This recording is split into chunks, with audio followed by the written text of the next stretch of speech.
SFIO അന്വേഷണത്തിന്റെ നിയമസാധുത ചോദ്യം ചെയ്ത് CMRL ഡൽഹി ഹൈക്കോടതിയിൽ നൽകിയ ഹർജി ആദ്യം പരിഗണിച്ചത് ജസ്റ്റിസ് സുബ്രഹ്മണ്യം പ്രസാദിന്റെ ബെഞ്ചായിരുന്നു. ഡൽഹി ഹൈക്കോടതിയുടെ പരിഗണനയിലുള്ള ഹർജിയിൽ അന്തിമ തീർപ്പുണ്ടാകുന്നതുവരെ കേസിലെ അന്വേഷണ റിപ്പോർട്ട് വിചാരണ കോടതിയിൽ ഫയൽ ചെയ്യില്ല എന്ന വാക്കാലുള്ള ഉറപ്പ് SFIO ഈ ബെഞ്ചിന് നൽകിയിരുന്നുവെന്നാണ് CMRLന്റെ വാദം.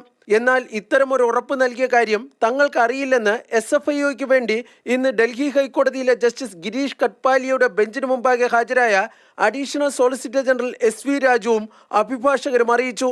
വാക്കാലുള്ള ഉറപ്പിനെക്കുറിച്ച് ജസ്റ്റിസ് സുബ്രഹ്മണ്യം പ്രസാദിന് ധാരണ ഉണ്ടായിരിക്കുമെന്ന് CMRLന്റെ അഭിഭാഷകൻ കപിൽ സിബലും പറഞ്ഞു. തുടർന്നാണ് ഹർജി ജസ്റ്റിസ് സുബ്രഹ്മണ്യം പ്രസാദിന്റെ ബെഞ്ചിലേക്ക് ലിസ്റ്റ് ചെയ്യാൻ ജസ്റ്റിസ് ഗിരീഷ് കട്പാലിയുടെ ബെഞ്ച് ചീഫ് ജസ്റ്റിസ് DK ഉപാധ്യായോട് അഭ്യർത്ഥിച്ചത്.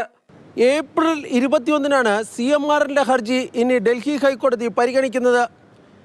അന്വേഷണ തുടർ നടപടികൾക്ക് സ്റ്റേ ഇല്ലാത്തതിനാൽ തന്നെ കേരളത്തിലെ വിചാരണ കോടതിയിൽ ഫയൽ ചെയ്ത അന്വേഷണ റിപ്പോർട്ടിന്റെ അടിസ്ഥാനത്തിൽ SFIO തുടർ നടപടികൾ സ്വീകരിച്ചേക്കാം.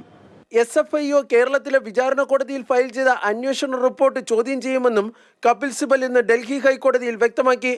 അതേസമയം അന്വേഷണ റിപ്പോർട്ട് ഫയൽ ചെയ്തില്ലെന്ന വാക്കാലുള്ള ഉറപ്പ് SFIO തന്റെ കോടതിക്ക് നൽകിയിരുന്നുവെന്ന് ജസ്റ്റിസ് സുബ്രഹ്മണ്യം പ്രസാദ് പറഞ്ഞാൽ അത് കേസിന്റെ തുടർ നടപടികളിൽ നിർണായകമാകും. B. ബാലഗോപാൽ, മാതൃഭൂമി ന്യൂസ്, ഡൽഹി.